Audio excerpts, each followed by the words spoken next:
Bom dia, e quero apresentar Bruno para vocês. Eu acho que, assim, quero só dizer que Bruno está com a gente desde o comecinho, se ausentou por alguma razão, e está chegando de novo e a gente está muito feliz. Mas você pode se apresentar, Bruno. Bom dia a todos, meu nome é Bruno. Bom, acho que é isso, né? Ele é tímido. Bruno, obrigada por estar conosco, viu? Muito Imagina. obrigada. Obrigada a todos, a todas, todes, que estão sempre com a gente aqui. Quando não podem estar, faz uso da gravação, né? Continua nessa construção de conhecimento. Eu trouxe hoje aqui para leitura de mensagens, para abrir a nossa reunião, o livrinho Sínteses Doutrinárias, de Emmanuel, psicografado por Francisco Cândido Xavier, e a mensagem é a número 2, de Agostinho, conhecido como Santo Agostinho da Igreja Católica. Então, a mensagem diz o seguinte: o discípulo do Senhor não é chamado tão somente ao curso verbal. Aprendizado e aplicação constituem a realização. Não te prendas, desse modo, à indagação que perde o valor do tempo. Pensa e age ao padrão de idealismo redentor que abraçaste. Então, assim, eu acho que são duas, a gente pode dividir essa mensagem em duas partes para a gente refletir. A primeira parte: o discípulo do Senhor não é chamado tão somente ao curso verbal. Aprendizado e aplicação constituem a realização. Vamos refletir sobre essa primeira parte. Poderia começar, Lu? Eu acho que eu não entendi muito essa reflexão. Tá. Eu vou tentar ser bem, assim, devagarzinho, né? Bem lenta. Então, aqui, o discípulo do Senhor, que somos todos nós que seguimos os preceitos cristãos, né? O discípulo do Senhor não é chamado tão somente ao curso verbal, ao discurso, mas ele é chamado ao aprendizado e à aplicação desse aprendizado, a sua realização. Tudo bem? Tem como refletir? Eu acho que ele está falando que é de troca. Ele não vem só para passar um conhecimento como autoridade, como se ele, assim, como se a palavra dele fosse algo fechado. Ele veio para fazer refletir. E nessa troca, nos levar ao amadurecimento, ao crescimento.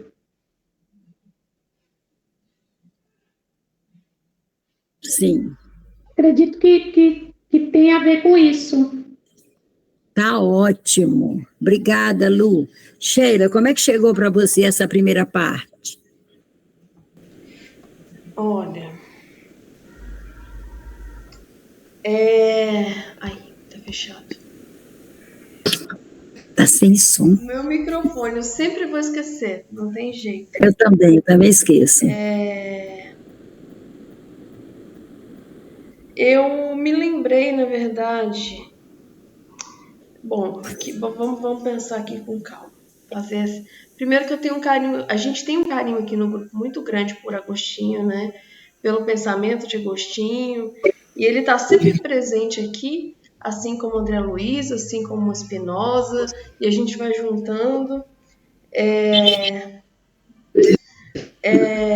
Me lembrei, dona Vilane, de uma letra de um rap de seu filho que diz o seguinte, você falando me lembrei.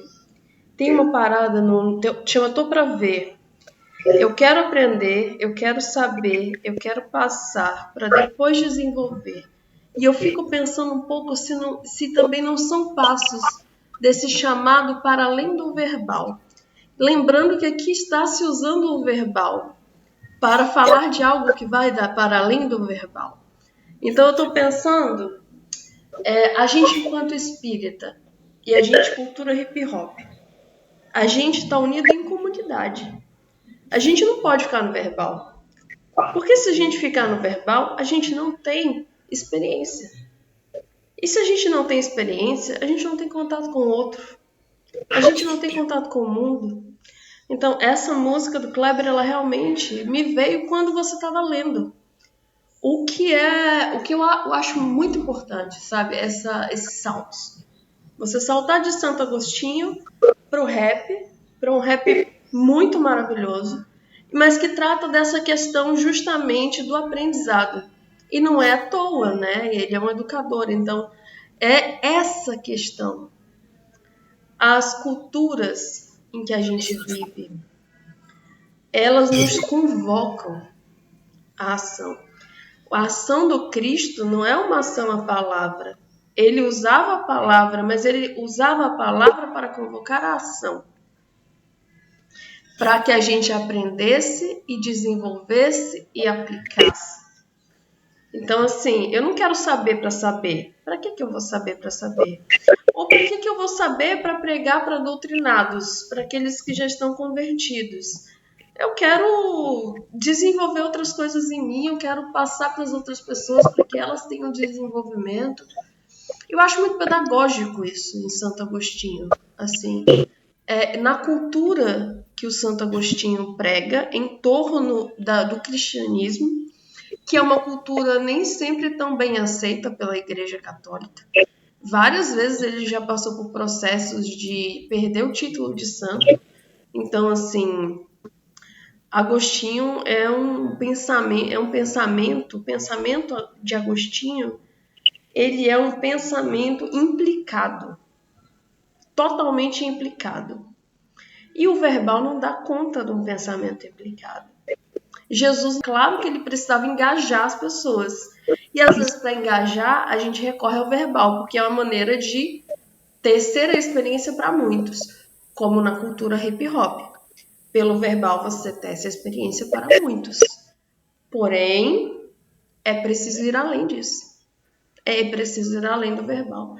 Então me veio muito essa música, que é uma música antiga e que eu gosto muito. E me ensina muito disso, sabe? Das culturas de prática. O cristianismo é uma cultura de comunidade, de prática. O hip hop é uma cultura de comunidade, de prática. O samba é uma cultura de comunidade, de prática. O Brasil é tudo isso junto. O espiritismo deve se constituir cada dia mais como uma comunidade de prática. E não de discurso apenas. Mas aí é que a gente bate nos desafios. Porque a gente está dentro da comunidade, a gente sabe como funciona. Senhora. Os desafios, sabe? Sim. E de Bruno também, e de Luciana também. Porque, olha, entre você falar, aprender, que é uma coisa que Santo Agostinho fala, desenvolver e desenvolver, não necessariamente desenvolver só em você, é desenvolver com o outro.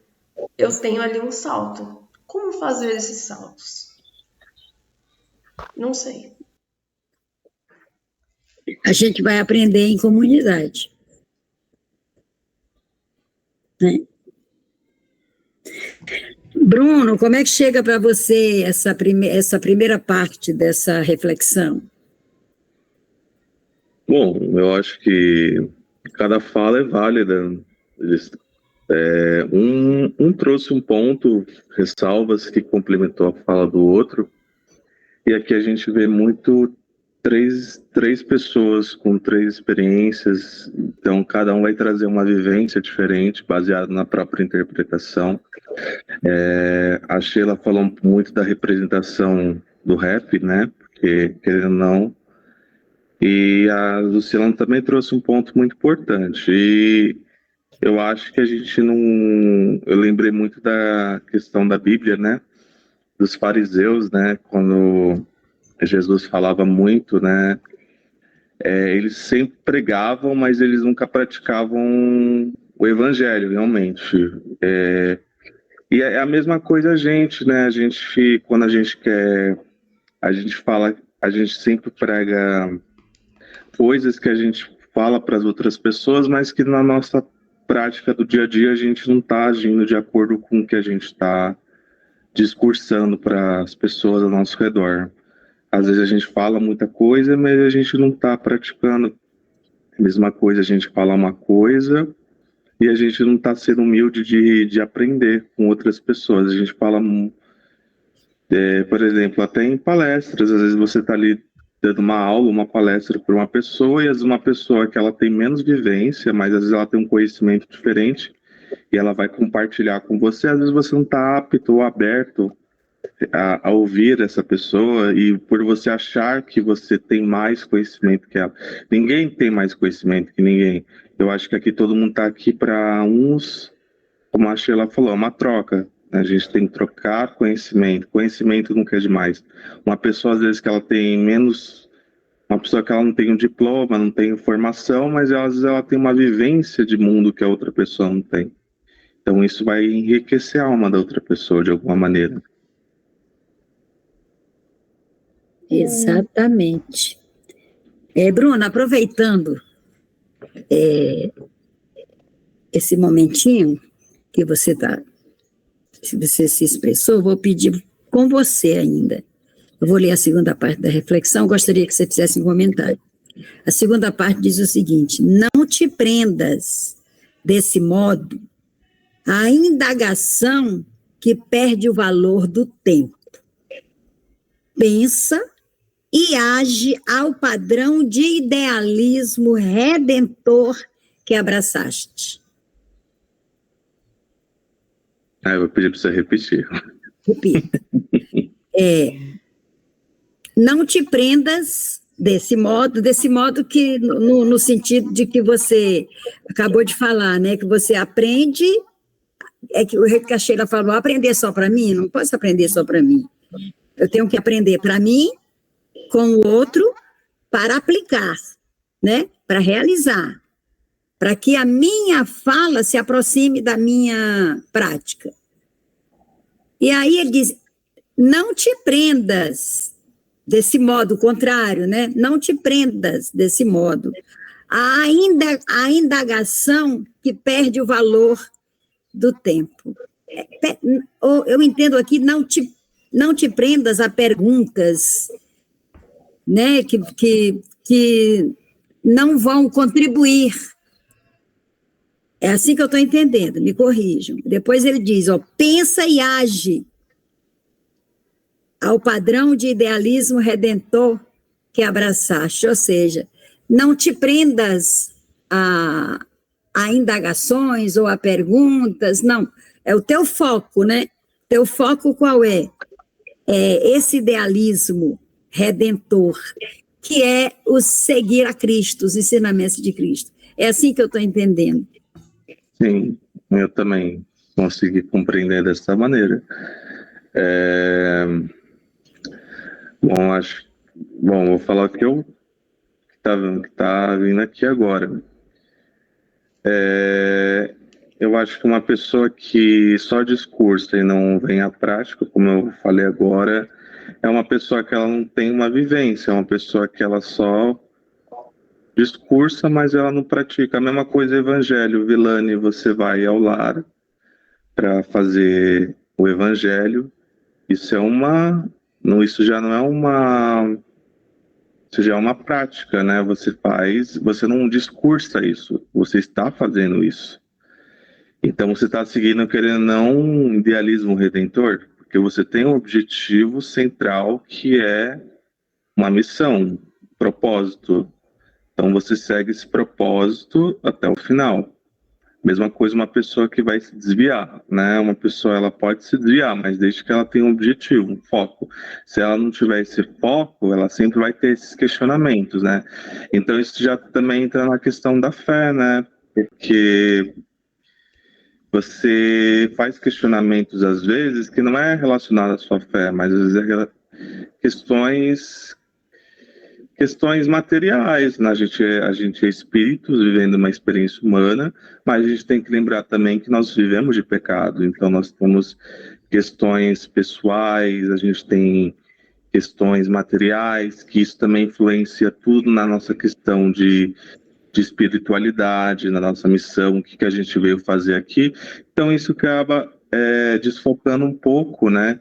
Então quando fala em indagação, né?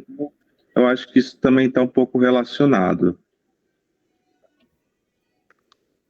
Eu pensei assim também, né, com essa parte, né, que ele fala, não te prendas desse modo à indagação, que perde o valor do tempo, no seguinte, né, tem momentos na vida que a gente fica tão mal, né, que a gente fala, puxa vida, por que eu estou aqui, né? Assistir um filme, eu não gravo o nome de jeito nenhum, de uma moça que perdeu o marido.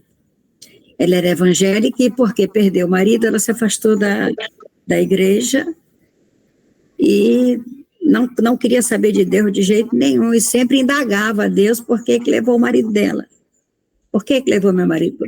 Então, são indagações que não nos levam a nenhum ganho, né? Agora, se é como você falou, Bruno, se a gente tem fé, se a gente tem uma crença, e se a gente entende a lógica da vida, a logística, como fala o Vitinho fala, eu vou estudar logística, para ver se vai dar certo.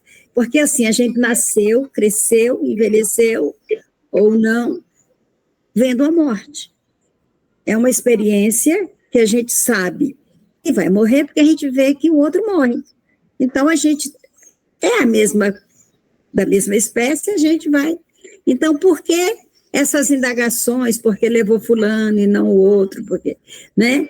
Uma senhora perdeu o filhinho de 10 meses e 21 dias, e ela tinha um filho adotivo que tinha 10 anos.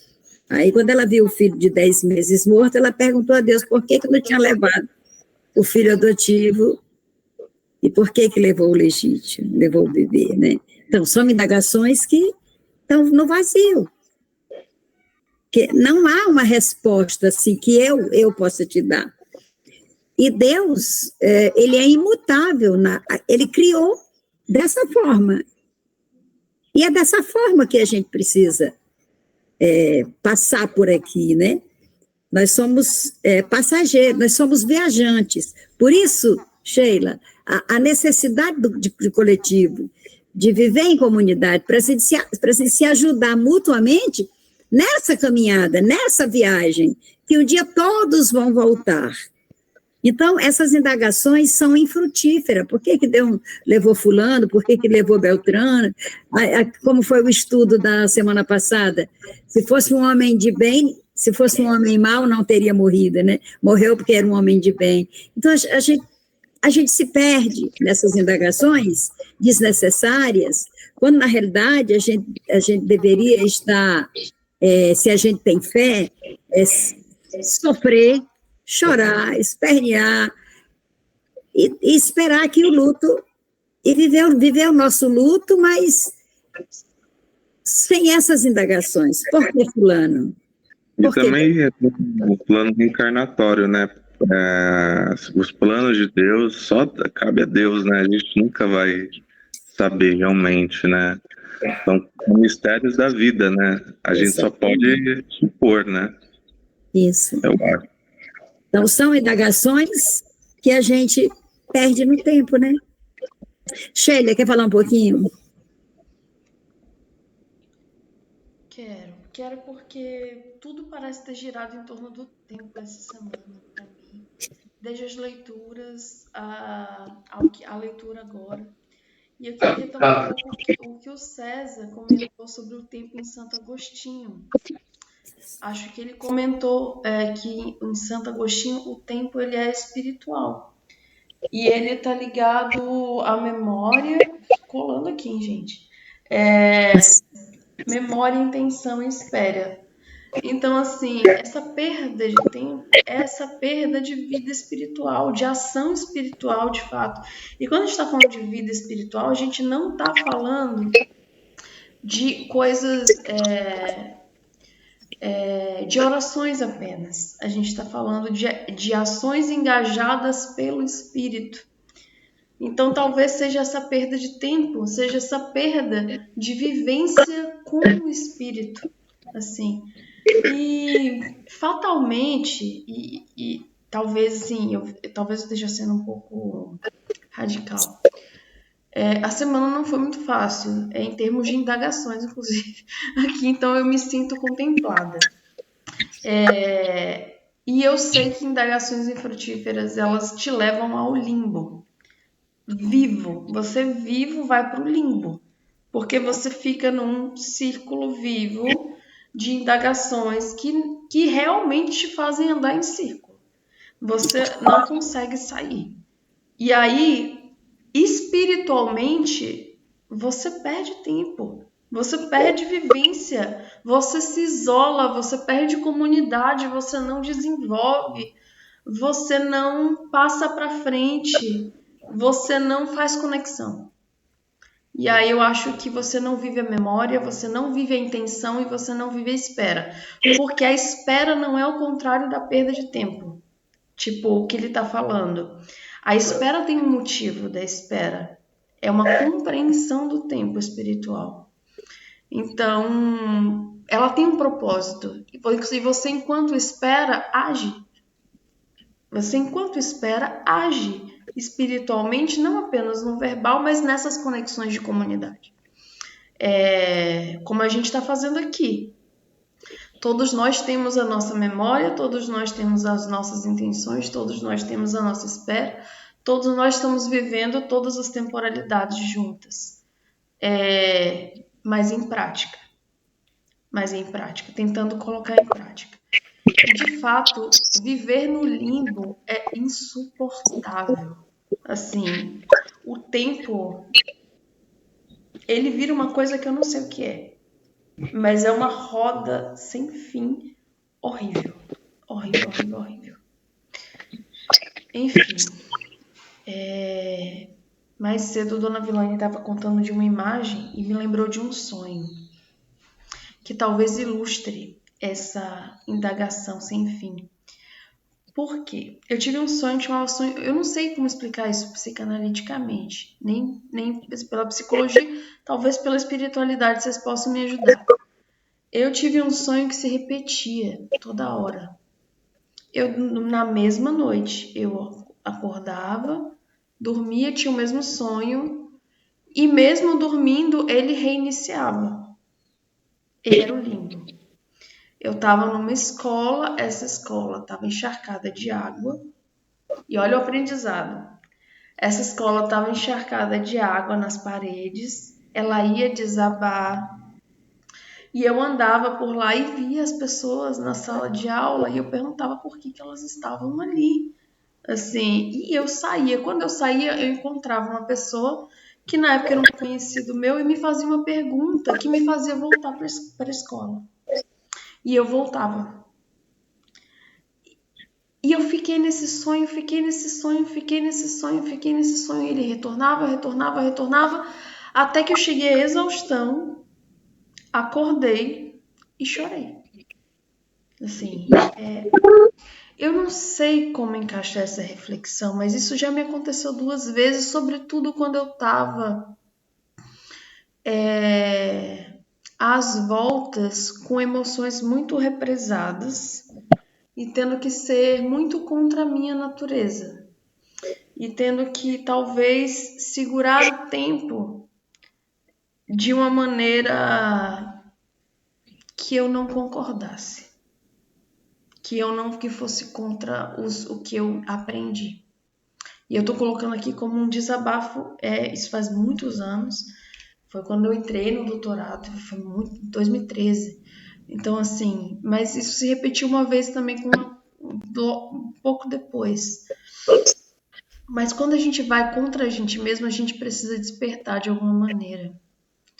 E às vezes, essa repetição do sonho, ela desperta a gente para uma realidade que a gente está deixando se repetir e que não é a nossa realidade, porque não é a nossa prática, que não é a nossa vida, que não faz sentido, que não faz conexão.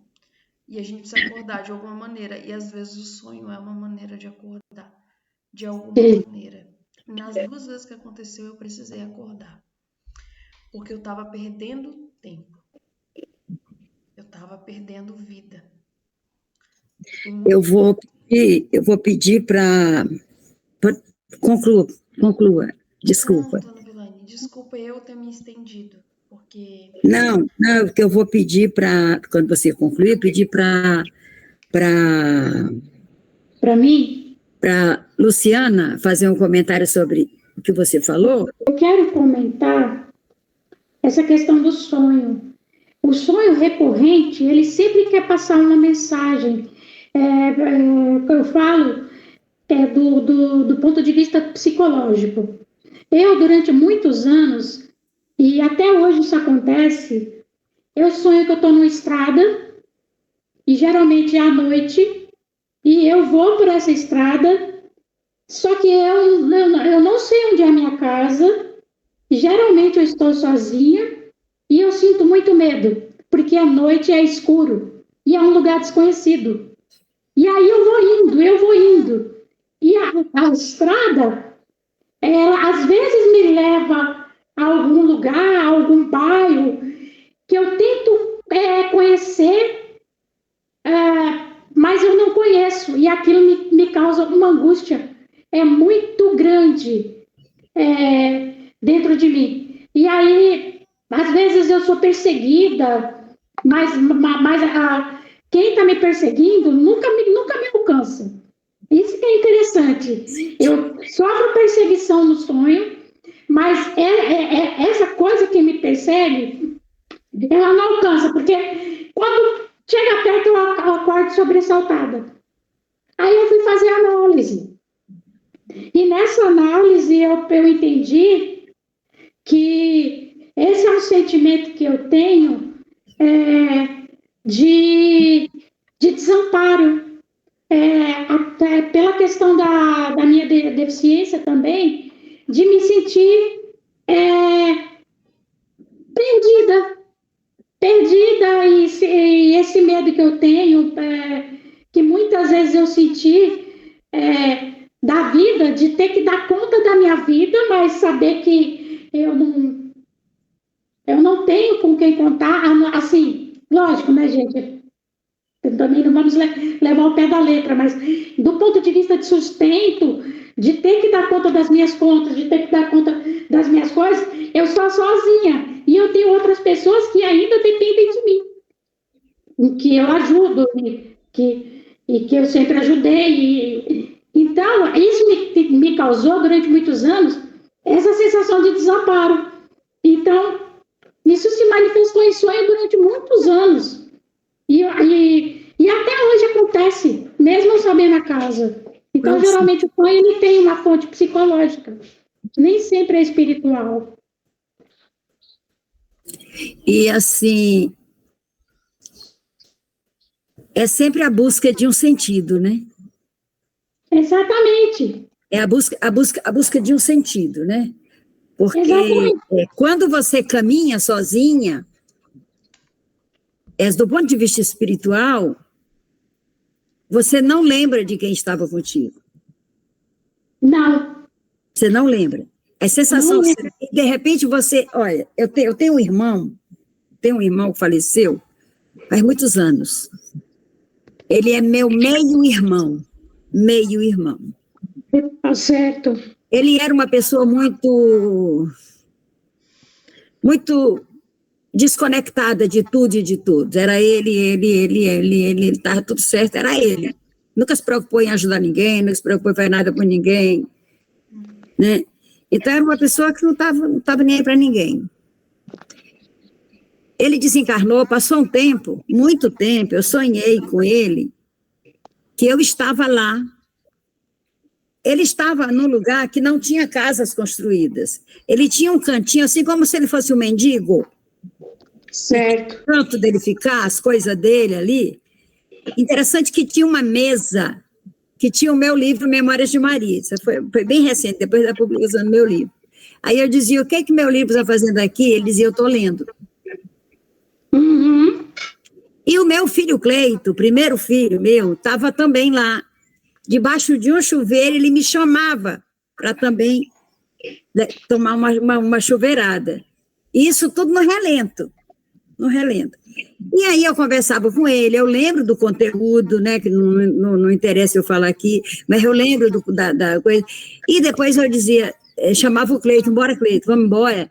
Aí esse meu irmão dizia assim, espera, eu vou levar vocês, eu não vou deixar vocês fazer essa travessia sozinhos, assim, como se ali fosse muito perigoso. Né? Ele ia me conduzir. Meu Deus, eu passei muitos dias tentando encontrar o sentido disso. Aí eu falei com a filha dele, minha sobrinha. Aí ela falou assim, ele falou que ia te levar porque ele está num lugar muito ruim, mas ele te ama, né? Então ele não quer que você sofra nenhuma atacada, né? Espiritual, se não quer. E realmente eu não vi mais nada, acordei. Né? Então, assim, tem muito do psicológico, como a Luciana falou, e do ponto de vista espiritual, a gente sabe que a gente sonha todas as vezes que dorme, porque a gente morre, é como se a gente morresse, a gente sai do corpo. Exatamente. Vive a vida espiritual, né?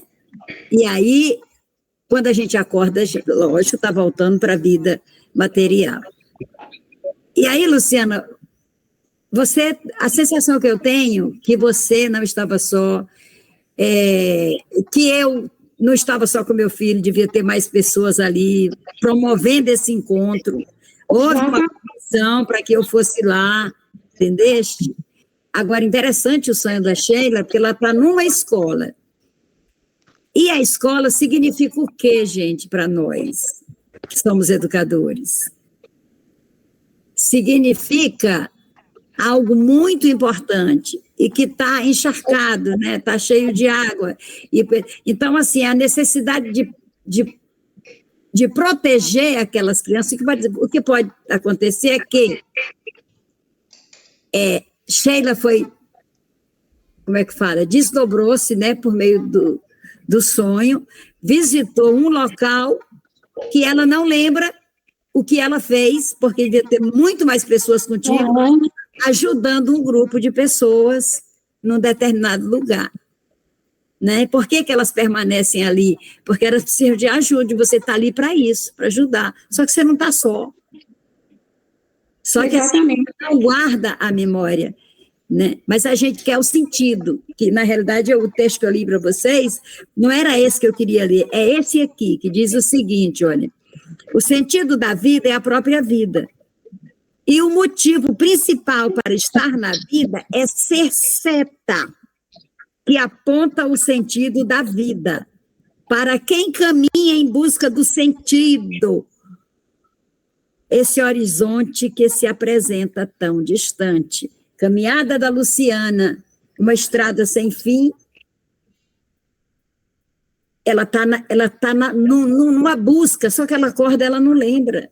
Exatamente, e assim, eu sempre procuro pela minha casa, mas eu falo, meu Deus, onde que é? Eu não sei onde é. E aí aqui eu estou sozinha e eu não sei onde é, e eu não encontro o caminho. Simplesmente eu estou perdida. Sempre sonhei isso desde a infância, e eu sonho com isso até hoje. É o mesmíssimo sonho, e eu tenho 52 anos de idade. Vão me desculpar, isso não é um sonho normal, isso não é um sonho comum, não é. Não isso é. Assim, Lu, a nossa casa que a gente procura é o nosso espírito. É o nosso espírito. Então, ali você está em busca de você mesma. Exato, isso. É essa a leitura que eu faço. Você está em busca de você. Agora, Sheila, ela está em busca de ajudar um grupo, como educadora, proteger um grupo, né? Eu sei que as pessoas estranham isso que eu digo, mas isso pode ter acontecido até no campo espiritual, ajudando pessoas não que estejam nessa situação, mas no estado de consciência, nesse estado de consciência. E a gente se desdobra, do mesmo jeito que os espíritos vêm de lá para cá nos ajudar, nós somos levados para lá para ajudar, para aprender. Nós estamos lá com os nossos guias espirituais, e eles estão nos mostrando dificuldades para a gente aprender a ajudar, para pôr em prática aqui. Aqui, nessa viagem que nós estamos fazendo. Nesse sentido, dona Vilane, retomando Santo Agostinho, dormir é perda de tempo espiritual? Eu tenho a minha opinião, mas eu quero ouvir vocês. Eu tenho a minha também. Pode falar. Olha, eu acho que não é perda de tempo, não, porque eu já tive tantos encontros lindos quando eu dormi. Eu tenho até certeza que eu estive no próprio paraíso quando eu dormi. De sonho que eu tive, que era um lugar tão perfeito, e eu me senti numa paz tão plena. O lugar era simplesmente... Eu nunca fui lá. Era tudo perfeito, e era realmente um paraíso, e eu não tinha nenhuma deficiência, e eu estava tão inteira ali, eu estava tão plena, tão completa. Eu já tive tantos sonhos que me passaram tantas mensagens, então eu acho que dormir é uma oportunidade para a gente até se conhecer, até fazer com que a gente tenha reflexões, porque eu acordei muitas vezes e aquilo foi tema para eu refletir durante dias e dias. Entra a questão do desejo também, né? Lá no meu livro Penteando a Vida, tem um pensamento assim, que diz assim: o sonho é o desejo que dorme e que acorda quando estamos dormindo. Tem essa questão dentro da psicologia, né? Agora, você estava falando, quando ela perguntou assim, é perda de tempo dormir? Eu preciso entender Santo Agostinho, né? Será que ele usou o termo dormir no sentido figurado? Ou foi no sentido literal? Porque dormir é uma necessidade. O Vitor está fazendo um tratamento com herbiatra. Herbiatra é um médico que acompanha o desenvolvimento físico da criança. E ele está com 16 anos, ainda passa pelo herbiatra. Aí o herbiatra, uma das receitas que ele deu, dormir mais. Você precisa dormir no mínimo 8 horas para poder, porque quando a gente está dormindo, a gente cresce. Do ponto de vista físico, cresce. E crescemos do ponto de vista espiritual também, porque é onde nós recebemos ensinamentos, né? Agora, o dormir no sentido de que eu não quero fazer nada, eu só quero dormir. Dormir no sentido de acordada mesmo, eu estou dormindo, eu não estou vendo o mundo, eu não estou nem aí a respeito desse meu irmão que eu falei, né? Dormir, isso me prejudica, né? Agora, dormir é uma necessidade do corpo e é uma necessidade do espírito, porque a gente precisa aprender a morrer. Você já pensou se a gente não dorme e, de repente, a morte chega e é a primeira vez que a gente se afasta do corpo? É uma crueldade, né, que vão fazer se acontecer isso. A gente precisa dormir, porque a gente passa a vida treinando. O pessoal fala assim, olha, a gente nasce, os nossos antecessores cuidam do nosso batismo, cuidam da nossa saúde, cuidam da nossa alimentação, cuidam da nossa educação, cuidam da nossa profissionalização e não nos preparam para a morte. De jeito nenhum. Então, há um preparo para a morte. Sempre que você dorme, você está se preparando para morrer, porque essa é a nossa realidade. Isso aqui também é real, mas é transitório. Nós estamos numa viagem, né? Tem um texto que eu escrevi que eu digo assim: lê do engano, acreditar que somos terráqueos. Estamos terráqueos. Nessa encarnação, estamos terráqueos. E usamos esse corpo, que é o nosso passaporte. Quando a gente desencarna, a gente não precisa mais desse passaporte. A gente entrega esse corpo e a gente ganha outro para outra dimensão. E se a gente voltar para cá, ganha outro também, né, dessa mesma forma. Mas a gente está viajando aqui, nós somos viajantes. Por isso que a gente tem que viver em comunidade, que é para ajudar uns aos outros nos percalços da vida, né? Ajudar a suplantar esses percalços. Mas é isso, o sonho tem o sonho, tem até uma medida, né, que os psicanalistas entendem, mas o sonho, do ponto de vista psicológico, é o desejo que dorme, porque no sonho, eu lembro quando eu era criança, os adultos é que mandavam na gente, porque hoje as crianças mandam na gente, né? Mas a gente, criança, era mandar. Então, meu cabelo era muito grande, mandaram cortar bem pequenininho, não sei o que aconteceu, se foi piolho, o que foi, sei que deixaram meu cabelo, fizeram Joãozinho. Eu chorei, mas chorei.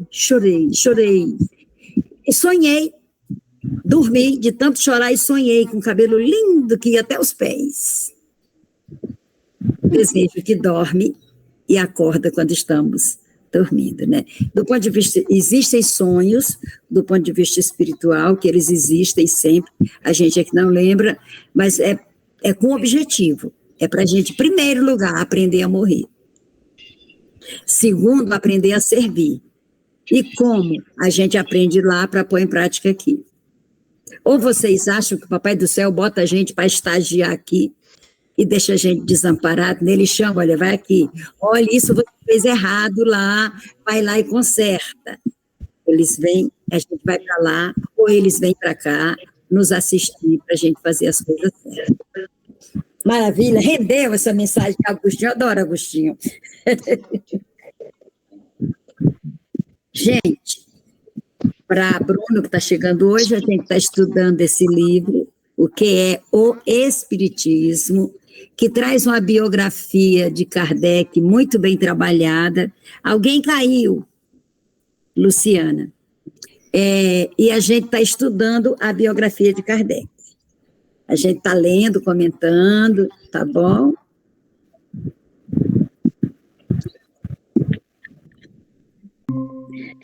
Voltou, né, Lu? Eu mesmo me derrubo, que coisa absurda. Então, a gente vai estudar um pouquinho, né? Eu vou ler o último parágrafo, para poder a gente se situar, o último parágrafo da aula passada, do estudo.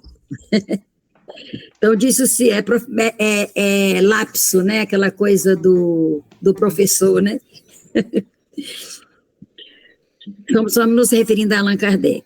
Sendo seu nome muito conhecido do mundo científico, em virtude dos seus trabalhos anteriores, e podendo originar uma confusão, talvez mesmo prejudicar o êxito do empreendimento, ele adotou o alvitre de o assinar com o nome de Allan Kardec. E, segundo lhe revelara o guia, ele tivera ao tempo dos druidas. Lembra, né, que Allan Kardec soube por meio de um médium, que o nome dele, numa encarnação em que ele era um sacerdote, um druidas, o nome dele era Allan Kardec. Então, como ele era um cientista, um linguista, assim, muito conhecido, ele resolveu, para as obras espíritas, para a sua pesquisa espírita, usar esse nome, Allan Kardec. Então, a gente continua a leitura. E isso ele decidiu quando ele publicou o Livro dos Espíritos, né, que é o marco do Espiritismo, o Livro dos Espíritos. A obra alcançou tal êxito que a primeira edição foi logo esgotada. Allan Kardec reeditou-a em 1858, sob a forma atual revista e correta e consideravelmente aumentada. Então, ele caprichou na edição de O Livro dos Espíritos. No dia 25 de março de 1856, estava Allan Kardec em seu gabinete de trabalho, em via de compulsar as comunicações e preparar o Livro dos Espíritos, quando ouviu ressoarem pancadas repetidas no tabique. Vamos entender aqui o que é esse tabique.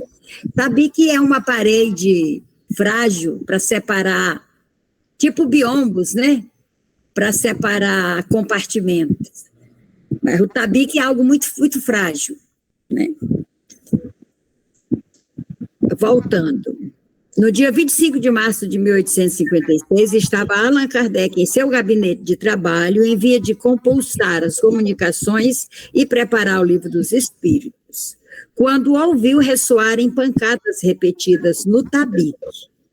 Procurou, sem descobrir a causa disso, e em seguida tornou a pôr mãos à obra, escrevendo, né? Sua mulher, entrando cerca das 10 horas, ouviu os mesmos ruídos. Procuraram, mas sem resultado, de onde podiam eles provir. Moravam, então, à Rua dos Martes, número 8, no segundo andar ao fundo. Eu fico imaginando essa morada de Kardec, esse gabinete separado por um tabique, morando no segundo andar dos fundos. Como é que é isso, hein? Como é Allan Kardec, que a ideia que se faz, pelo que a gente já era um homem bem nascido, né? Mas a gente também já estudou que ele perdeu tudo. Então, na realidade, se a gente pensar bem, o Espiritismo não nasceu na abundância, né? Ele nasceu no momento de carência de Allan Kardec. Então, vamos lá. No dia seguinte, sendo o dia das sessões na casa do senhor Baldin, escreve Allan Kardec, abre aspas, contei o fato e pedi explicação dele. Pergunta, ouvistes o fato que acabo de narrar? Podereis dizer-me a causa dessas pancadas que se fizeram ouvir com tanta insistência? Resposta, era eu, teu espírito familiar. Pergunta, com que fim vinha ele bater assim? Resposta, queria comunicar-se contigo. Pergunta, podereis dizer-me o que queria ele? Resposta, podes perguntar a ele mesmo, porque está aqui. Pergunta, meu espírito familiar, quem quer que sejais, agradeço-vos ter vindo visitar-me. Quereis ter a bondade de dizer-me quem sois? Resposta, para ti chamar-me-ei verdade. E todos os meses, durante um quarto, todos os meses, olha a disciplina, e todos os meses, durante um quarto de hora, estarei aqui à tua disposição. Pergunta, ontem, quando batieis, enquanto eu trabalhava, tinhais alguma coisa de particular a dizer-me? Resposta, o que eu tinha a dizer era sobre o trabalho que fazias. O que escrevias me desagradava e eu queria fazer-te parar. Aí tem uma nota aqui que eu vou ler. Nota. O que eu escrevia era precisamente relativo aos estudos que fazia sobre os espíritos e suas manifestações. Pergunto, oi César, bom dia, bem-vindo. A vossa desaprovação, pergunta, a vossa desaprovação versava sobre o capítulo que eu escrevia ou sobre o conjunto do trabalho? Resposta, sobre o capítulo de ontem. Faço-te juiz dele. Torna a lê-lo esta noite Reconhecer-lhe-ás os erros e os corrigirás. Pergunta: eu mesmo não estava muito satisfeito com esse capítulo e o refiz hoje. Está melhor? Resposta: está melhor, mas não muito bom. Lê da 3ª à 30ª linha. Não, lê da 3ª à 30ª. 30ª, essa é a 30, né? Número 30, é isso? Isso, é. Isso, então lê da 3ª à 30ª linha e reconhecerás um grave erro. Pergunta: rasguei o que tinha feito ontem. Resposta: não importa. Essa inutilização não impede que subsista o erro. Relê e verás. Pergunta: o nome de verdade que tomais é uma alusão à verdade que procuro? Resposta: talvez, ou pelo menos é um guia que te há de auxiliar e proteger. Pergunta: posso evocar-vos em minha casa? Sim, para que eu te assista pelo pensamento. Mas quanto a respostas escritas em tua casa, não será tão cedo que as poderá obter. Pergunta: podereis vir mais frequentemente que todos os meses? Resposta: sim, mas não prometo senão uma vez por mês até nova ordem. Pergunta: animastes alguma personagem conhecida na Terra? Resposta: disse-te que para ti eu era a verdade. O que da tua parte devia importar discrição, não saberás mais que isto. Fecha aspas. De volta a casa, Allan Kardec apressou-se a reler o que escrevera e pôde verificar o grave erro que com efeito havia cometido. A dilação de um mês fixada para cada comunicação do Espírito Verdade raramente foi observada. Ele se manifestou frequentemente a Allan Kardec, mas não em sua casa, onde durante cerca de 1 ano não pôde este receber nenhuma comunicação por médium algum, e, cada vez que ele esperava obter alguma coisa, era obstado por uma causa qualquer e imprevista que a isso se vinha opor. E paramos por aqui, vamos comentar? Quem gostaria de começar?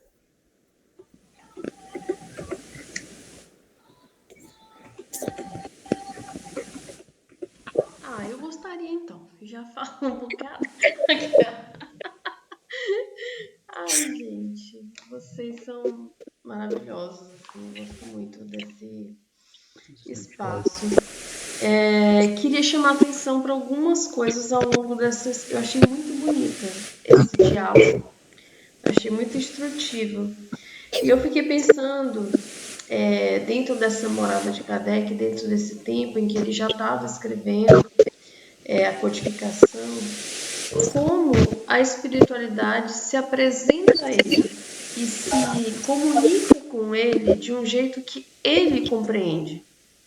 Porque, veja, as batidas foram repetidas. A gente viu da ciência positivista, da importância da repetição da experiência, da importância de várias pessoas ouvirem. Então, não foi só ele que ouviu, a mulher dele também ouviu. Então, a gente tem lá um experimento que aconteceu para 2 pessoas diferentes, no mesmo espaço de tempo, no mesmo espaço, em temporalidades um pouquinho diferentes. Então, a gente tem o princípio da repetição, que é importante para ele. Então, assim, ainda que isso já estivesse em declínio, né, como o César disse, na aula passada, na reunião passada. Mas eu achei muito interessante como a espiritualidade vem se apresentar a ele. E como se apresenta como verdade, que é uma outra busca, né, da ciência, a busca pela verdade. Então, esse espírito de verdade, mas ele deixa um rastro de talvez eu seja essa verdade, de não redução dessa verdade. porque ela está para ser ampliada. Ela está para além do nosso entendimento e talvez para além do entendimento de Kardec naquele momento do que era verdade. Ele estava no início da codificação. Então, eu pensei muito nesses dois aspectos da metodologia da espiritualidade para se comunicar com a gente. E a espiritualidade usa de metodologias muito diferentes para se comunicar, sabe? Ela usa termos específicos, às vezes é um sonho, numa comunicação, o modo como vai se referir a você é o modo como você vai entender. E às vezes é uma palavra que muda tudo. É um termo que muda tudo. E aí tem outra coisa que eu quero chamar a atenção e vou me encerrar para não ficar falando muito. É essa questão da orientação que a gente recebe, às vezes por meio do que a gente ainda não conseguiu realizar. Então, tipo, às vezes a gente tem algum impedimento. Nossa, não estou conseguindo fazer isso. O que está acontecendo? Não estou conseguindo fazer isso. O que eu estou tentando tanto? Pô, mas o propósito é bom. Por que eu não estou acontecendo? Por que não está indo? Assim, o que está acontecendo aqui? Para que a gente fique atento, porque, claro, pode ser uma interferência negativa, mas pode ser uma orientação de reveja o que você está fazendo. E aí a importância de orar e vigiar sempre, né? Para a gente saber o que está acontecendo e por que não está acontecendo, e para que a gente possa receber e sintonizar para que as coisas fluam posteriormente, né?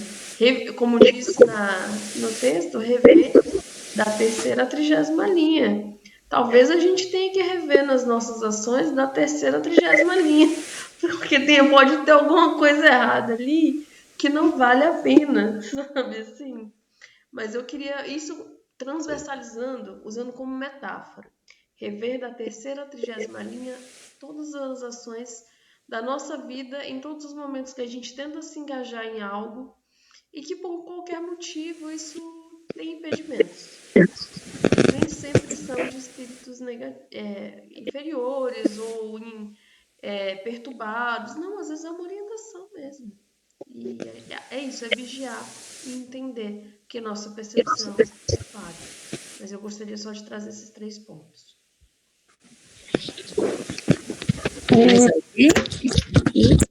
Eu falar uma coisinha.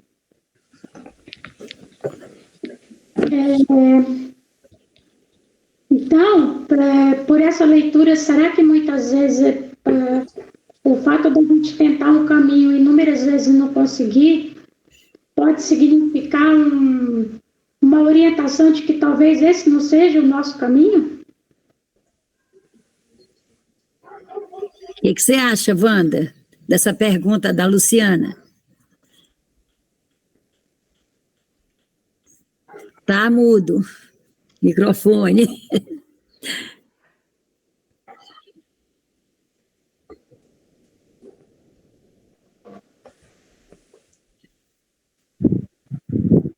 Eu acho que sempre seja que não seja o nosso caminho. Muitas vezes, talvez não seja aquela hora, nem nós não estejamos preparados, como a Sheila falou, né? Às vezes a gente não está preparado e a gente não entende o porquê que aquilo não deu certo. Eu fico mais nessa perspectiva. Entendi. Tudo bem, Lu? Tudo bem, faz sentido o ponto de vista da Wanda. Porque aparentemente, às vezes, não parece ter nada segurando, mas a coisa não vai de jeito nenhum. E é uma coisa que me chama atenção também.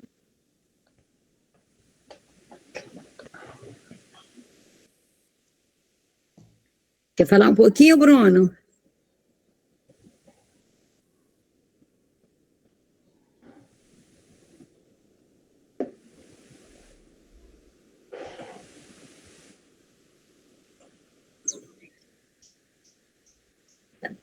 Bem, Bruno deve estar com problema com a internet. César, quer falar um pouquinho?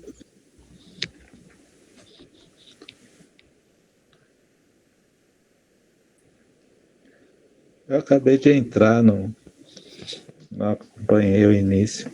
Tá bom. Não tem como falar. Tá bom. Então, mas é isso, é assim, é uma coisa que eu queria trazer para nós é que quando a gente está frequentando o centro espírita, e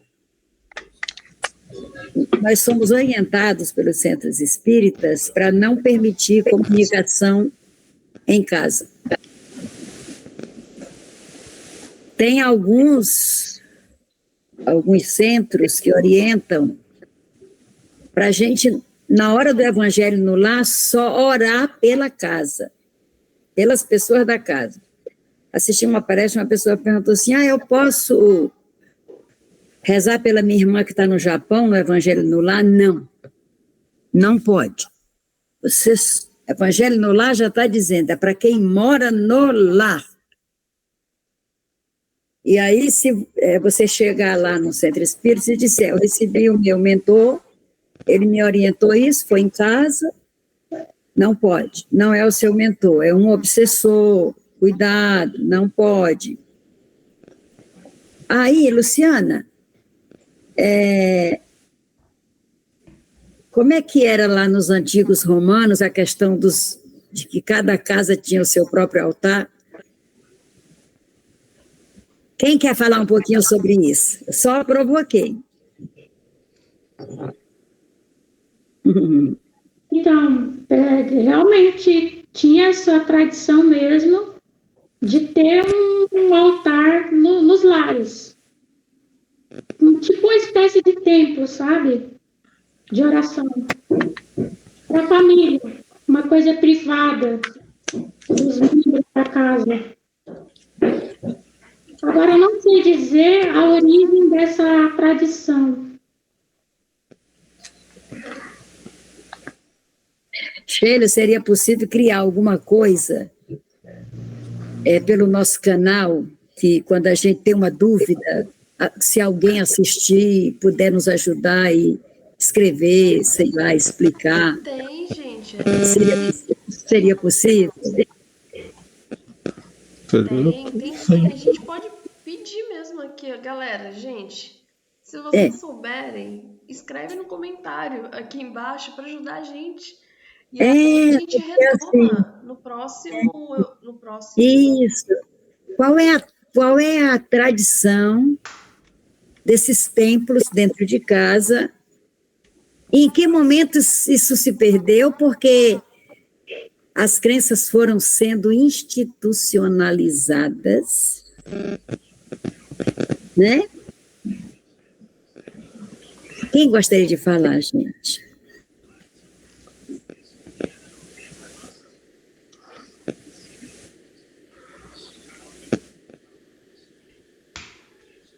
A gente tem que pedir... Ai, César vai falar.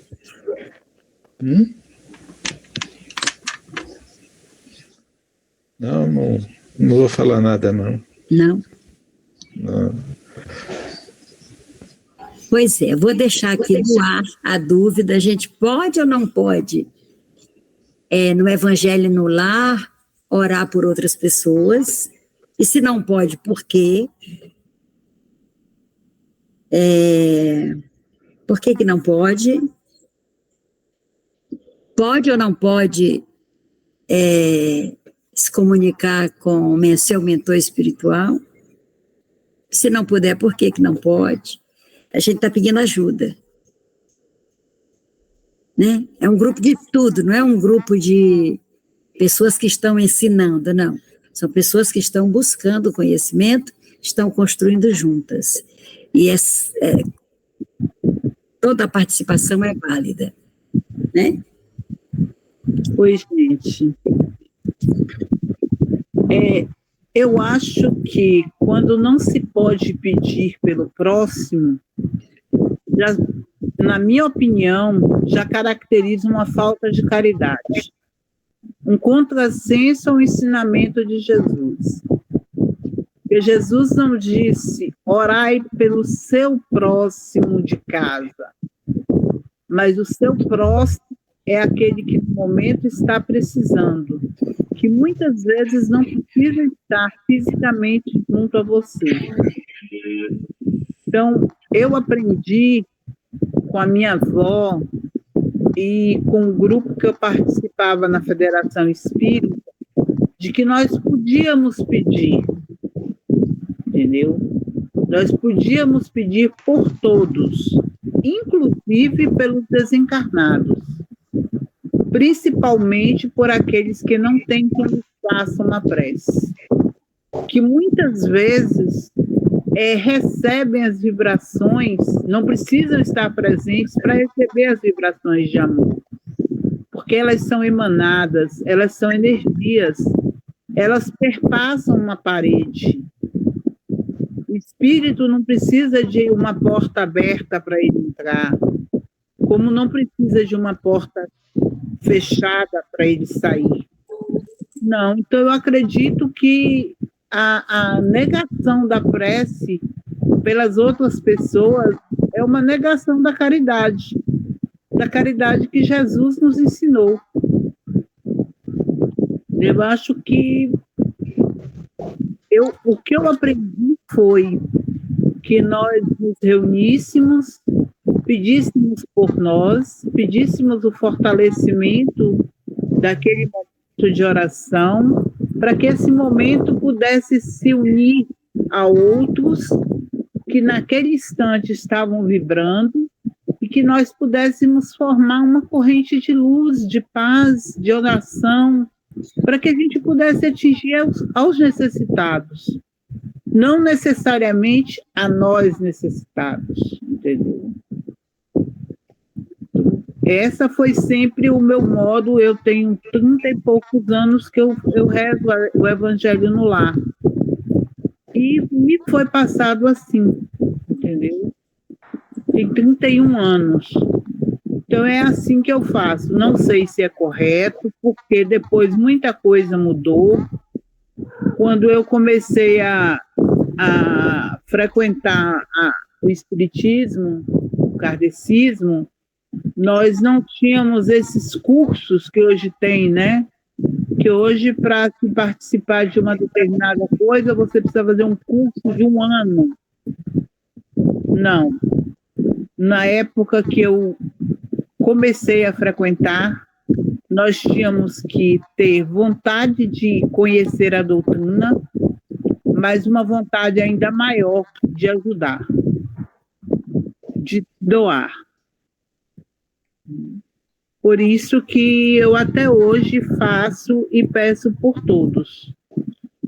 Inclusive, além dos desencarnados, pelos enfermos, pelos irmãos nos 4 cantos do mundo, que é o que todos nós somos. Para a espiritualidade não existem fronteiras. Perfeito. É isso. De uma certa forma, a Wanda elucidou, né? Quem escreve sobre a institucionalização do espiritismo é salvo engano, é uma escritora espírita que se chama Dora Encontre.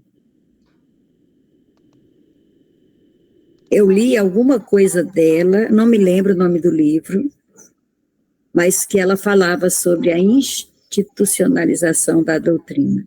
Enfim, gente, acho bom a gente fazer uma prece pequenininha para a gente fazer o nosso evangelho, né?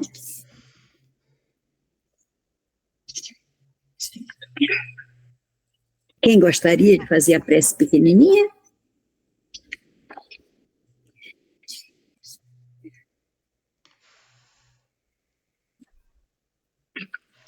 Sou eu que gostaria?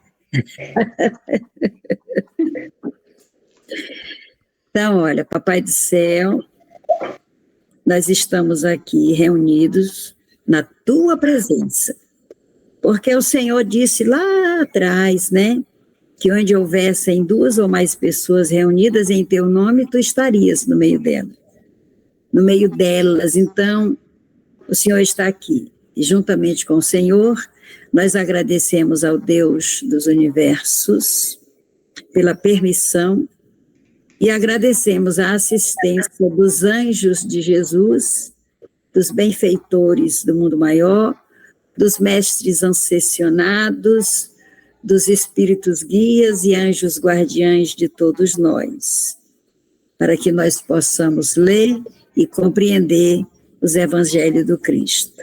Que assim seja, graças a Deus. Gente, hoje nós vamos ler a introdução desta obra, que se chama Objetivo desta obra, Objetivo do Evangelho. Diz o seguinte: os assuntos contidos nos evangelhos, isto é, no Novo Testamento, podem ser divididos em 5 partes. Número 1, os atos comuns da vida do Cristo. Número 2, os milagres. Número 3, as predições. Número 4, as palavras que serviam para estabelecer os dogmas da igreja. 5, o ensinamento moral. Se as 4 primeiras, vou repetir as 4 primeiras, os atos da vida do Cristo, os milagres, as predições, as palavras que serviam para estabelecer os dogmas da igreja.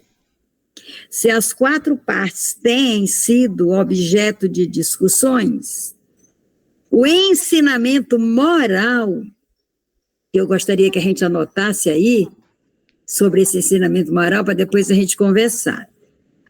O ensinamento moral permanece inatacável, e diante dele até mesmo os incrédulos se curvam.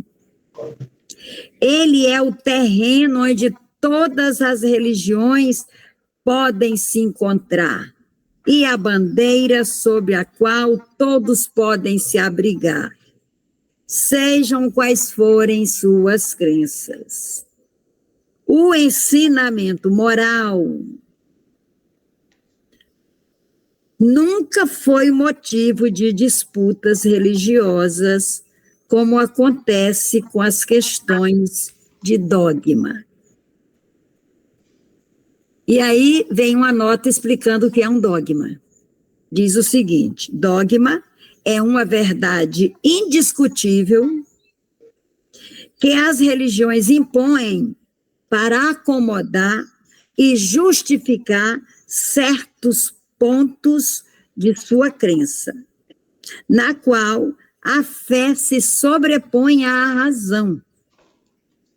Não cabem discussões a respeito dos dogmas. Eles devem ser aceitos e seguidos. Por esse aspecto, a doutrina espírita não é dogmática, pois entende que a fé deve ser raciocinada e todos os fenômenos devem estar apoiados em leis naturais. Então, a gente anota aí sobre esse número 5, ensinamento moral, né? Que em todas as religiões são os mesmos. Continuando. Se o ensinamento moral fosse discutido, as seitas, e aqui a gente vai entender o que é seita aqui, no meu parecer, é uma crença, uma forma de crer que não é considerada religião oficial, né? Que o Estado, a sociedade não reconhece. Então, se o ensinamento moral fosse discutido, as seitas teriam encontrado nele a sua própria condenação, pois a grande maioria está ligada mais à parte mística do que à parte moral, que exige de cada um a reforma de si mesmo. O ensinamento moral exige de nós uma reforma íntima, né? Este código, né, o ensinamento moral, chamado Evangelho, constitui para os homens uma regra, desculpa, acho que eu fiz confusão aqui, Este código aqui está se referindo ao Evangelho. Este código moral chamado Evangelho constitui para os homens uma regra de conduta que abrange todas as circunstâncias da vida, seja ela pública ou privada. É o princípio de todas as relações sociais baseadas na mais rigorosa justiça. É o caminho da felicidade tão esperada, uma ponta do véu que se levanta em direção à vida futura. O ensinamento moral será o tema exclusivo desta obra. Todos admiram a moral evangélica e exaltam a sua sublimidade e necessidade. Muitos a divulgam por acreditar no que ouviram falar ou se apoiam em ensinamentos bíblicos que se tornaram provérbios populares. Entretanto, são poucos os que conhecem a moral evangélica. São poucos os que conhecem a moral evangélica a fundo, e menos ainda os que a compreendem e sabem aproveitar seus ensinamentos, retirando dela benefícios para si mesmos. Um dos maiores motivos para que isso aconteça é a dificuldade que a leitura do Evangelho oferece, sendo de difícil entendimento para a maioria de seus leitores. A forma figurada e o mistério intencional que a linguagem encerra fazem com que as pessoas leiam o Evangelho por desencargo de consciência, por dever, assim como leem as preces que não compreendem e, por isso, não retiram delas nenhum proveito. Os ensinamentos morais passam despercebidos, pois estão espalhados no texto, em meio a uma grande quantidade de narrativas. Fica impossível compreendê-los como um todo, razão pela qual o Evangelho não é utilizado como livro de leitura e nem como tema para meditação. É bem verdade que muitos tratados da moral evangélica foram escritos, mas ao serem adaptados ao estilo literário moderno, perderam a espontaneidade original que lhes conferia, ao mesmo tempo, o encanto e a autenticidade. Aí, esse próximo parágrafo, eu até marquei aqui para a gente se debruçar sobre ele depois, o parágrafo inteiro, que diz o seguinte: o mesmo acontece com os ensinamentos morais que foram retirados do Evangelho e reduzidos a simples provérbio. Hoje, eles não passam de ensinamentos que perderam uma parte de seu valor e de seu interesse, por não conterem mais as particularidades e as circunstâncias em que foram pronunciadas. Para evitar esses inconvenientes, reunimos nesta obra os artigos que podem formar um código de moral universal, útil para todos e sem distinção de cultos. Nas citações, conservamos tudo o que era útil para o bem, para o bom desenvolvimento das ideias, excluindo apenas aquilo que não fazia parte do assunto. Respeitamos cuidadosamente a tradução original de Saci, assim como a divisão em versículos, porém, não nos prendemos a uma ordem cronológica sem real utilidade para este caso. Os ensinamentos foram agrupados e classificados de forma metódica, segundo a natureza de cada um, de modo que eles se completem tanto quanto possível. A ordem da numeração dos capítulos e dos versículos bíblicos foi mantida para consulta, se necessário. Esse foi, porém, um trabalho material que, por si só, teve apenas uma utilidade secundária. O mais importante foi colocá-lo ao alcance de todos, explicando as passagens de difícil entendimento e procurando adequá-las às diferentes situações da vida. Foi o que procuramos fazer com a ajuda dos bons espíritos que nos assistiram.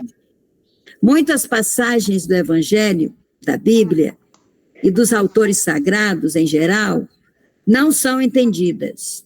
Muitas até absurdas, parecem até absurdas, devido à falta de uma explicação que facilite a compreensão do seu verdadeiro sentido. Essa explicação encontra-se no Espiritismo, como já puderam constatar aqueles que estudaram seriamente a doutrina espírita e como irão constatar também aqueles que a estudarem mais tarde. O Espiritismo é encontrado por toda parte na antiguidade e em todas as épocas da humanidade. Seus vestígios estão nas escrituras, nas crenças e nos monumentos. Assim, além de abrir novos horizontes para o futuro, lança também um esclarecimento sobre os mistérios do passado. Para complementar cada ensinamento, adicionamos algumas instruções escolhidas entre as que foram ditadas pelos espíritos em vários países e através de diferentes médiuns. Se as instruções tivessem saído de uma única fonte, poderíamos ter sofrido a influência pessoal do médium que a recebeu ou do meio onde ele se encontrava. O fato de as instruções terem chegado de diversos lugares comprova que os espíritos dão seus ensinamentos por toda parte e que ninguém goza de qualquer privilégio. Aí ele pede para ler uma explicação abaixo, que eu vou ler para vocês aqui. Explicações de Allan Kardec. Poderíamos fornecer sobre cada um dos assuntos um número muito maior de comunicações obtidas em muitas outras cidades e centros espíritas, além das que foram utilizadas. Entretanto, preferimos evitar a monotonia das repetições inúteis. Por isso, escolhemos as comunicações de melhor conteúdo e as que mais se enquadram nesta obra, reservando para publicação posteriores as que foram preteridas. Quanto aos médiuns, evitamos nomeá-los, pois a maioria não quis se identificar. Sendo assim, não seria conveniente abrir exceções. Além do mais, seus nomes não teriam acrescentado nenhum valor à sua obra. A citação de seus nomes serviria apenas para a satisfação do amor próprio, no qual os médiuns verdadeiramente sérios não estão interessados. Eles compreendem que o seu papel foi puramente passivo e que o valor das comunicações em nada aumentaria seu mérito pessoal. Seria ingenuidade tirar proveito de um trabalho de inteligência para o qual apenas prestaram um concurso mecânico. Aí, complementando aqui, ele diz o seguinte: esta obra é para o uso de todos. Nela, qualquer um pode encontrar os meios de adequar sua conduta à moral ensinada pelo Cristo. Os espíritas, de um modo especial, encontrarão no Evangelho um meio seguro de como aplicar a doutrina espírita na prática.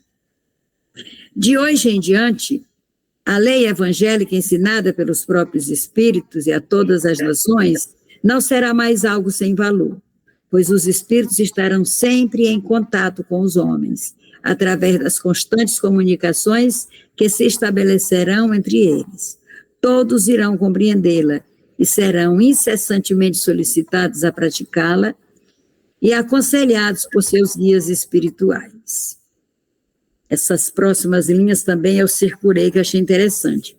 As instruções dos espíritos, que são verdadeiras vozes do céu, que vêm esclarecer os homens e convidá-los à prática do Evangelho. Quem gostaria de começar a falar?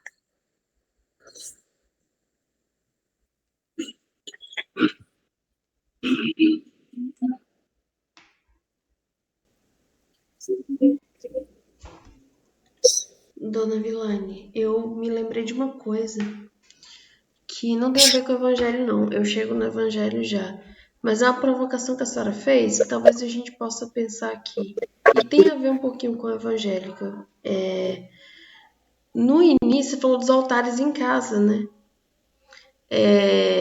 Por que que existiam esses altares, como eram esses altares em casa? Essa questão do culto em casa, né? Tem muito a ver, me lembrou muito, na verdade, um pensador que eu gosto muito, que é o John Dewey, quando ele fala da institucionalização da arte. Antes, os altares as casas e a religião eram constituídas de coisas comuns. Então é comum a gente ver, por exemplo, vasos nos altares, com água, com oferendas, com as flores, porque era um período pré-cristianismo, né? Então a gente tem o paganismo e as pessoas tinham seus altares, principalmente na Roma, onde há uma herança grega muito forte, né? Então, me lembrei disso e que talvez a institucionalização da arte tenha a ver um pouco com a institucionalização da religião. Eu moro numa terra em que as coisas comuns são muito sagradas. Então, as pessoas têm copos com sal atrás da porta. Elas têm altares em casa. É comum ter altar em casa, com flores, com pipoca, com café, com... É uma tradição que rompe com essa linearidade da institucionalização da arte, da institucionalização da religião, que foi imposta por uma certa colonização do pensamento pelo catolicismo, não pelo cristianismo, mas pelo catolicismo, que teve a habilidade de prender o Cristo com o preso político, matá-lo e transformá-lo em ídolo por uma questão de domínio e de poder. E aí, por que a gente deixa de ter as imagens em casa? Quem pode fazer essas imagens? Havia um domínio de quem podia fazer essas imagens. Então, aí há uma disputa política em torno da religião que faz com que ela fique institucionalizada e a nossa relação com o sagrado fique institucionalizada, mais institucionalizada, né?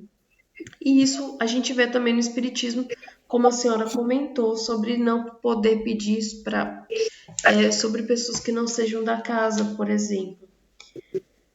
Só fazendo esse pequeno adendo, porque enquanto a senhora lia, eu me lembrava que eu tinha visto em algum canto alguma coisa falando nisso. E o Dewey fala exatamente dos objetos sacros como objetos que hoje a gente considera objetos de arte, né? No Egito, na Grécia, mas eram objetos de culto comum. Eram objetos de culto comum dos altares em casa, da vida ordinária, que hoje a gente institucionalizou, coloca no museu, tira do contexto. E aí é uma coisa que Allan Kardec chama atenção, né, aqui. A importância de você não tirar o sentido do contexto ao trazer para o Evangelho os ensinamentos. Claro,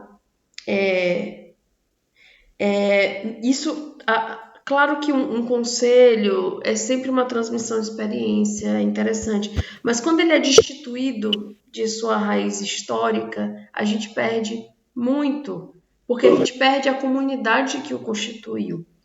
Então, redução a simples provérbios que não contém esse contexto é a mesma coisa de você olhar para um vaso hoje chinês do século tal antes de Cristo, ou grego ou romano, e não entende para que ele existe. A gente vai ter outra leitura sobre ele. A sacralidade dele foi embora, foi destituída, e tem um porquê disso.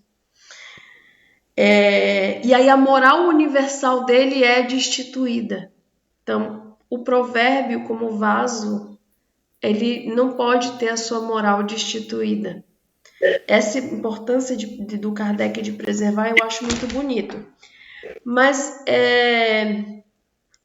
eu acho interessante que ele coloque o ensinamento moral como base para todos nós.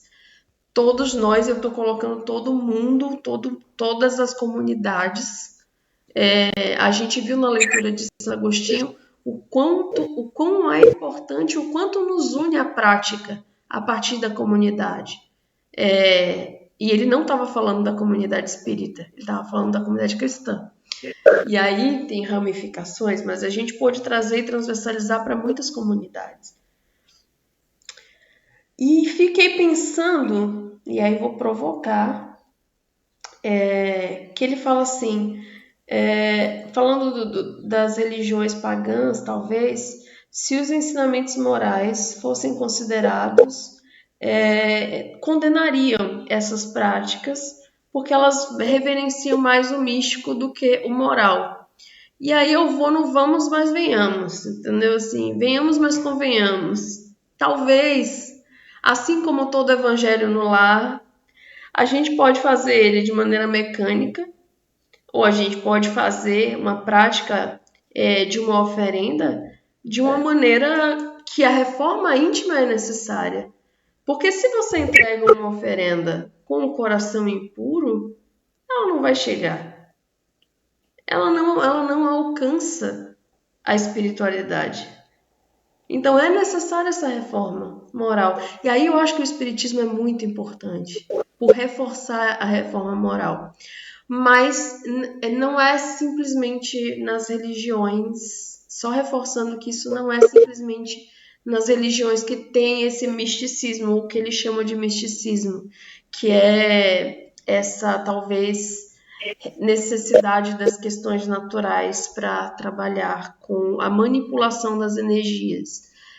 Se você não tem um coração limpo e sua reforma íntima não está feita, não sei se funciona, sabe? Eu não sei qual é o nível de conexão que você vai estabelecer, com quem que você vai estabelecer conexão.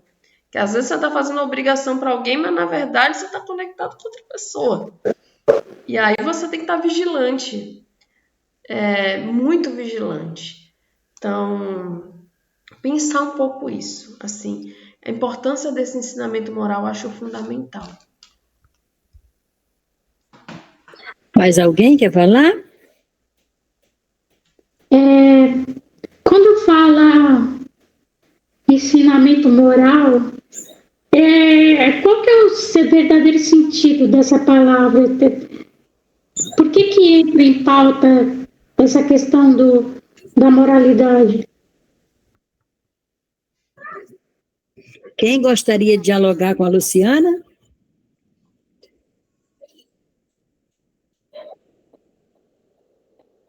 Ela traz o seguinte: por que precisa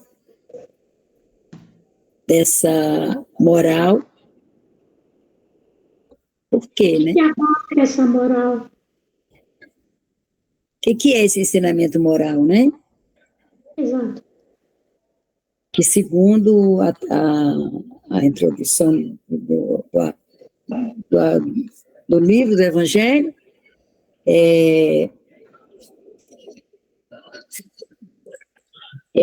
o ensinamento moral é um ensinamento comum a todas as religiões, ninguém discorda, né? Discorda em vários pontos, mas quando fala de ensinamento moral, não discorda. Acho que a gente primeiro teria que estar entendendo o que é ensinamento, o que é moral. Esse é o meu ponto. O que é moral? Será que... Existe uma pluralidade de moral? Então, aí que é meu ponto. Será que esse ensinamento moral, ele abrange a todos? Ele é inclusivo? Ele aceita todos os tipos de seres humanos nas suas diversidades? Será que... Eu queria entender, porque se ele deixa alguns de fora, então... Porque assim, o ensino moral aqui ele se refere à moral do Cristo. a moral do Cristo. Então, todas as pessoas que se julgam discípulas de Cristo, elas só são realmente discípulas se elas seguem a moral do Cristo. Aí, se a gente pegar os 10 mandamentos, ele resume toda essa moral, e aí ele ainda faz uma enxuga, né? O suprassumo lá seriam amar a Deus sobre todas as coisas e ao próximo como a si mesmo. Essa é a moral, esse é o ponto central, crucial. Amar a Deus sobre todas as coisas. Ou seja, eu amo uma bonequinha, eu amo a bonequinha, eu amo quadros, quer dizer, é porque faltam palavras no nosso vocabulário, né?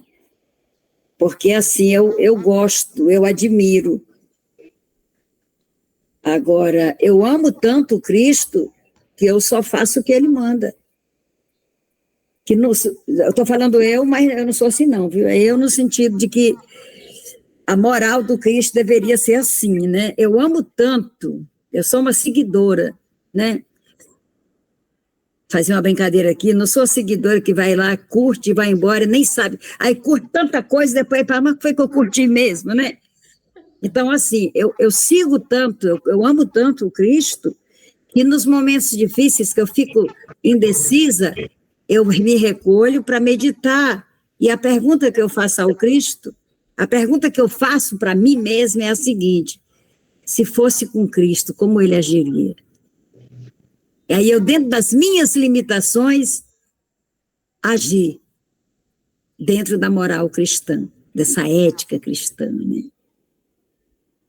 Difícil ele mesmo diz que a porta é estreita, larga é a porta da perdição, né? Mas é isso.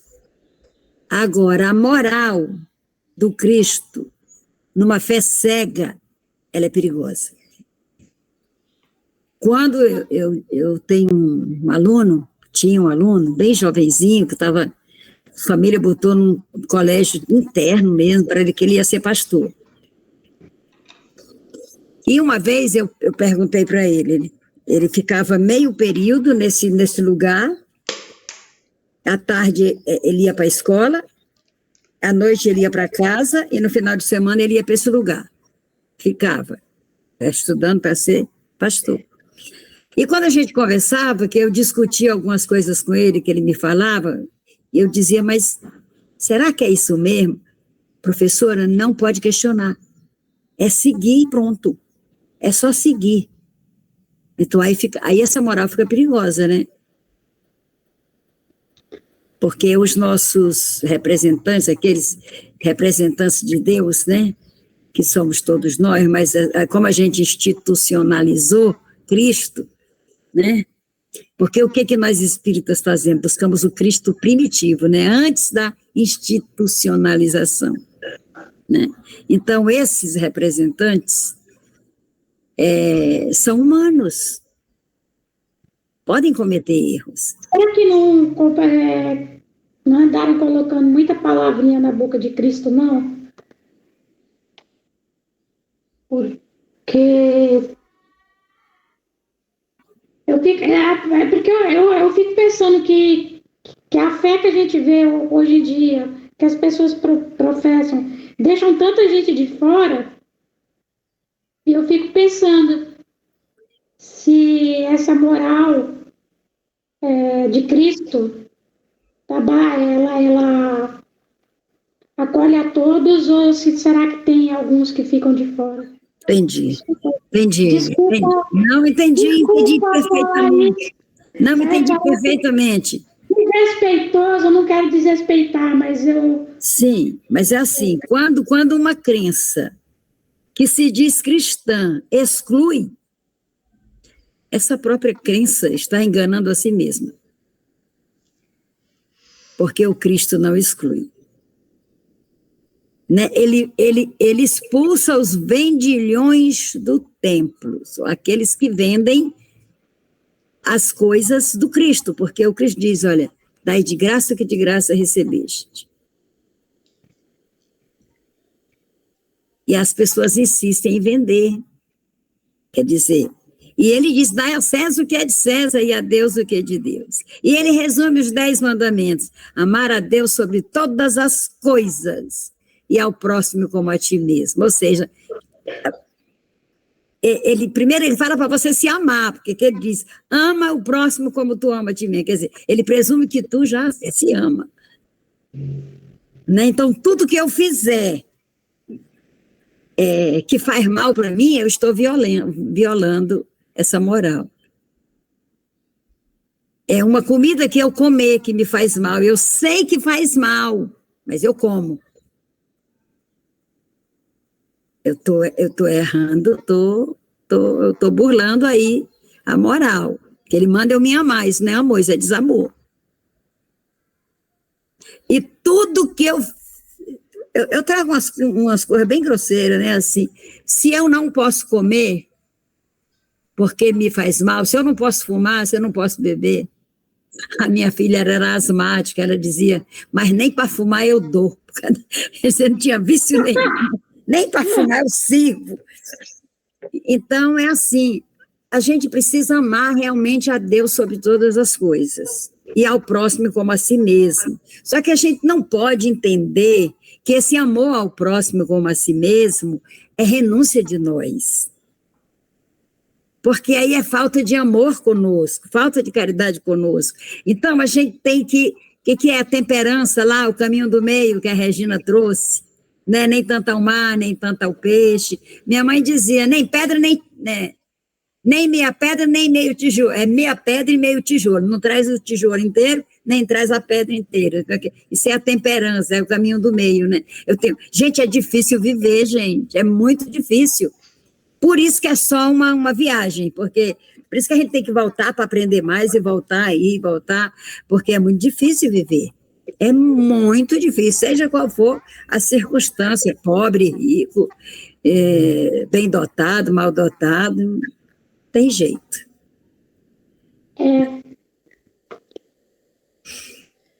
Alguém mais gosta de falar? Vocês falando me lembrou muito de uma música do Roberto Carlos, que é uma psicografia do Chico pelo Emmanuel, que se chama O Homem, que é uma música... Eu desconhecia que era dele. Eu também não sabia, minha mãe comentou comigo esses dias, a gente estava ouvindo o Roberto, a minha mãe falou assim, tem uma música que o Chico pediu, na verdade o Emmanuel disse que não era para ser citado como mediúnica. Aí ó, a coisa do evangelho, dos médiuns não serem citados, porque podia causar um problema para o Roberto, né? Porque ele é muito, muito lido no meio católico, né? Muito ouvido no meio católico. Mas uma das músicas que ele... pensando nessa coisa da moral de Jesus, né? Ele tem uma música chamada O Homem, que é uma psicografia de Emmanuel, que por sua vez é um espírito que conviveu com Jesus, que viu Jesus. E há 2000 anos é uma descrição das mais lindas que eu já vi alguém fazer de Jesus. E eu ouvi essa canção e eu sempre achei que era similar, mas não sabia que era uma psicografia. Só fui saber com a minha mãe. E ela diz assim, eu vou pedir licença também para ler um trechinho. Um certo dia um homem esteve aqui, tinha um olhar mais belo que já existiu. Tinha no cantar uma oração e no falar a mais linda canção que já se ouviu. Sua voz falava só de amor, todo gesto seu era de amor. E paz ele trazia no coração. Ele pelos campos caminhou, subiu as montanhas e falou do amor maior. Fez a luz brilhar na escuridão, o sol nascer em cada coração que compreendeu que além da vida que se tem, existe uma outra vida além.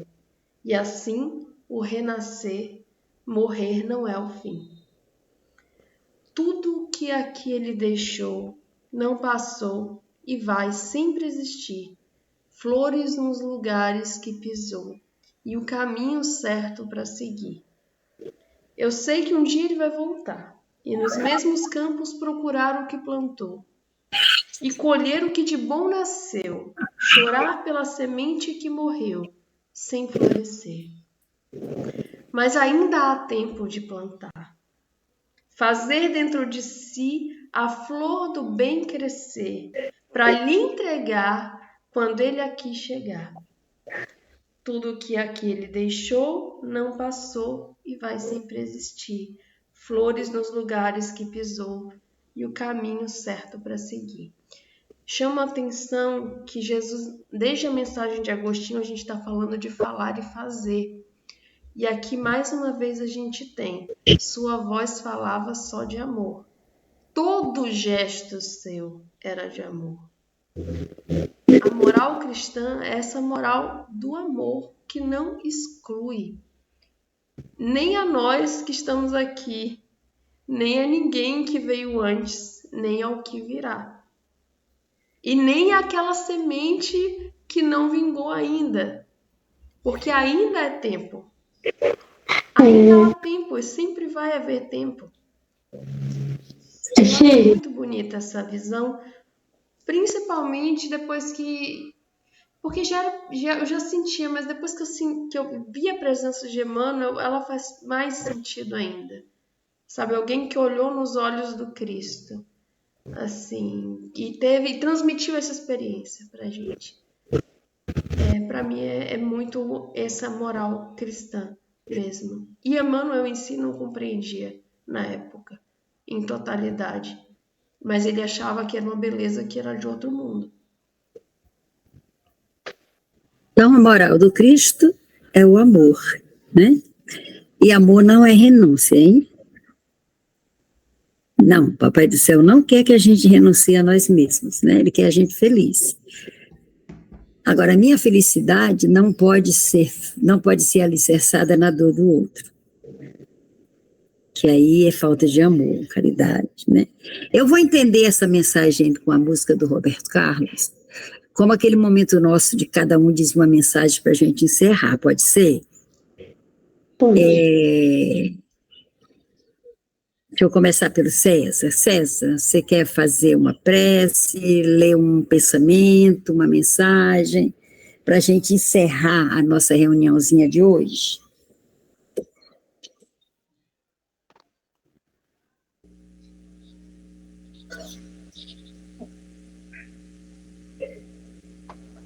Eu peço pela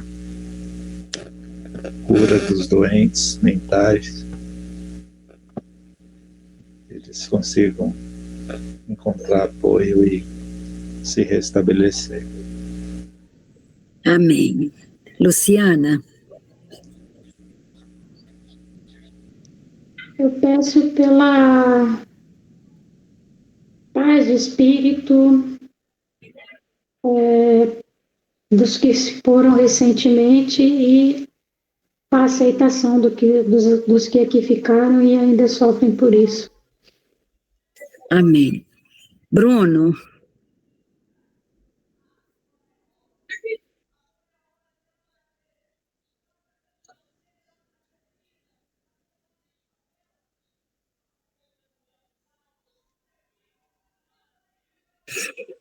Bruno deve estar com problema da internet. Wanda, por favor, a sua participação.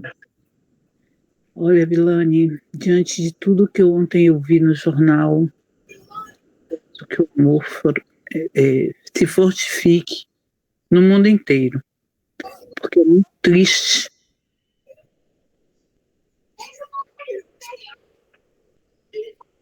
É muito triste.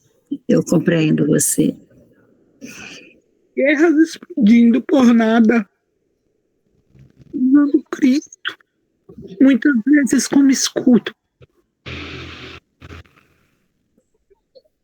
Ontem eu fiquei muito triste em ver que na faixa de Gaza já 10 brasileiros tiveram suas vidas ceifadas quando estavam lá trabalhando. E quantas dores, quanto choro está tendo nesse lugar. Tudo por culpa de muitas vezes colocarem um Deus à frente de uma guerra. Eu não vejo sentido. Então, foi uma coisa que mexeu muito comigo ontem. Então eu peço muito que o amor frutifique em todos os lugares. Amém, amém. Bruno, tá por aí? Gente, eu trouxe esse livro aqui hoje para fazer uma meditação, que se chama Devocional com Papa Francisco, se chama Meditações Diárias para uma Vida com Deus. E eu vou ler a meditação de 8 de outubro, que é a data de hoje. É a minha participação. Diz o seguinte: em verdade vos digo, quem não entrar pela porta no redil seria uma porteira, né, onde o gado fica, né? Quem não entrar pela porta do redil das ovelhas, mas sobe por outro lugar, é ladrão e assaltante. O que entra pela porta é o pastor das ovelhas. A este, o porteiro abre. As ovelhas ouvem a sua voz. E ele chama as suas ovelhas uma por uma e as conduz para fora, tendo feito sair todas que são suas. Caminha à frente delas e as ovelhas o seguem, pois conhecem a sua voz. Elas não seguirão um estranho, mas fugirão dele, porque não conhecem a voz dos estranhos. João 10, versículo 1 a 5. Jesus quer estabelecer com seus amigos uma relação que seja o reflexo da relação que ele tem com o Pai. Uma relação de pertencimento recíproco, na confiança plena e na comunhão íntima. Para manifestar essa relação de amizade, Jesus utiliza a imagem do pastor para com suas ovelhas. Ele as chama e eles a reconhecem, e elas reconhecem sua voz. Respondem ao seu apelo e o seguem. É uma parábola muito bonita. O mistério da voz é sugestivo. Pensemos que desde o ventre da nossa mãe, nós aprendemos a reconhecer sua voz e a voz do nosso Pai. Que o tom de voz revela amor ou desprezo, carinho ou insensibilidade. A voz de Jesus é única. Se aprendemos a distingui-la, ele nos guia pelo caminho da vida, que ultrapassa até o abismo da morte. Aí vem a oração. Deus eterno e todo-poderoso, conduzi-nos à comunhão das alegrias celestes, para que o rebanho possa atingir, apesar de sua fraqueza, a fortaleza do pastor. Que assim seja. E assim nós encerramos o nosso estudo de hoje, agradecendo a Deus por esse banquete e pedindo a Deus que nos ilumine, que nos dê força, que nos fortifique e fortifique o nosso anjo guardião para que ele nos ampare nas provas desta vida. Aí pedimos ao Cristo nesse instante que abençoe toda a humanidade sofredora, que envie os espíritos consoladores para visitar todos os vales de lágrimas, onde há choro e ranger de dente. E que esses consoladores possam secar lágrimas e acalmar as dores. Que assim seja.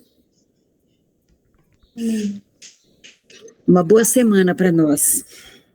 Que Deus nos abençoe. Obrigada, Gi. Obrigada, Sheila. Boa semana. Lindos os aprendizados entre as partilhas. Até semana que vem. Até semana que vem. Até semana que vem. Beijo para todo mundo.